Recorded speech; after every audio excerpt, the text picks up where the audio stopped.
नमस्कार विद्यार्थी मित्रांनो, आता आपण बघणार आहोत डिप्लोमा सिव्हिल इंजिनिअरिंगचं 5th सेमिस्टरचं करिक्युलम। त्यामध्ये पहिला कोर्स आहे थिअरी ऑफ स्ट्रक्चर म्हणजे टॉस, त्याच्यानंतर दुसरा आहे वॉटर रिसोर्स इंजिनिअरिंग, तिसरा आहे emerging trends in civil engineering.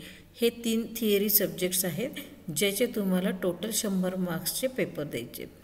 त्यामध्ये डिस्ट्रीब्युशन असं आहे फॉर्मेटिव्ह असेसमेंट आणि समेटिव्ह असेसमेंट। फॉर्मेटिव्ह असेसमेंट म्हणजेच क्लास टेस्ट, प्रत्येक सब्जेक्टची 30 मार्काची असणार, 2 क्लास टेस्ट होतील आणि त्याचा ॲव्हरेज काढला जाणार आहे 30 पैकी। त्याच्यानंतर समेटिव्ह असेसमेंट जी आहे ती 70 मार्काची आहे। टॉससाठी तुम्हाला 4 तासाचा वेळ असणार आहे फायनल एक्झामला 70 मार्काच्या।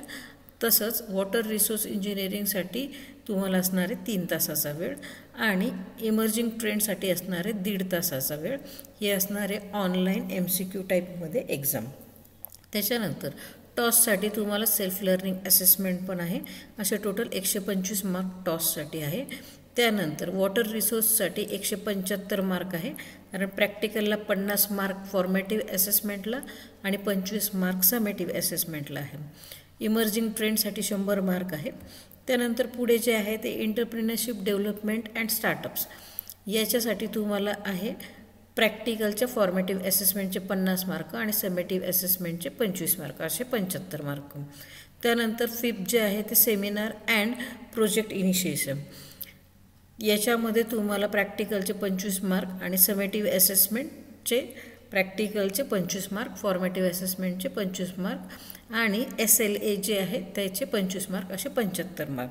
त्याच्यानंतर इंटर्नशिप जी आहे तर ती 12 वीकची इंटर्नशिपसाठी तुम्हाला फॉर्मेटिव्ह असेसमेंटचे 100 मार्क, समेटिव्ह असेसमेंटचे 100 मार्क, असे तुम्हाला असणारे 200 मार्क। हे सगळ्यात महत्त्वाचे आहे 12 वीकची इंटर्नशिप।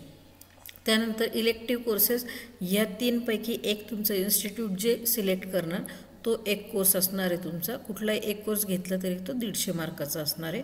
असं हे तुमचं 900 मार्काचं जे आहे हे सेमिस्टर 5th सेमिस्टर सिव्हिल इंजिनिअरिंगसाठी आहे। थँक्यू।